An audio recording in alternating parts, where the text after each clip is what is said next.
সমাজে to face মানুষগুলো কই? হ্যাঁ, ঠিকই শুনেছেন, টু ফেস মানুষ। এই ঈদে দেখবেন সবচেয়ে বড় গরুগুলো কিনবেন হচ্ছে ঘুষখোর, সুদখোর এবং কালোবাজারিরা। এবং আমাদের সমাজের যে মানে সৎ ব্যক্তিগুলো আছে তারা কিন্তু আগে তার গরুটা দেখতে যাবে এবং তার গরুটা আগে কোরবানি করার চেষ্টা করবে। আমাদের মসজিদের হুজুরও সবার আগে বড় গরুটা কোরবানি করতে যাবে। কারণ কি? কারণ হচ্ছে তিনি বড় গরু কিনেছেন, তিনি মানুষকে খাওয়াবেন।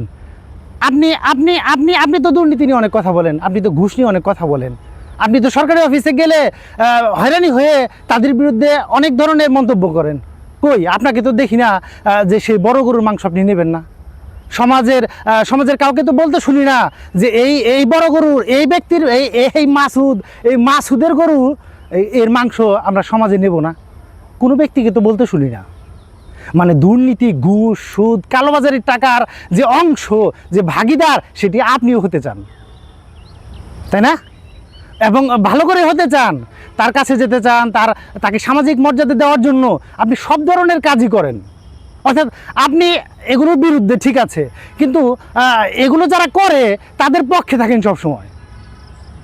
দেখবেন যে মসজিদের সভাপতি তাকে বানাচ্ছেন, হ্যাঁ, একটা অনুষ্ঠান হচ্ছে, অনুষ্ঠানের সভাপতি তাকে বানাচ্ছেন, হ্যাঁ, তিনি দাওয়াত দিলেও বয়কট করছেন না, দাওয়াত ঠিকই খেতে চলে গেছেন।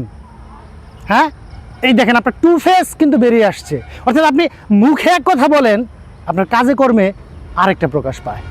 সত্যিই আমাদের জন্য দুঃখ হয় যে আমরা বলি একটা, করি আরেকটা।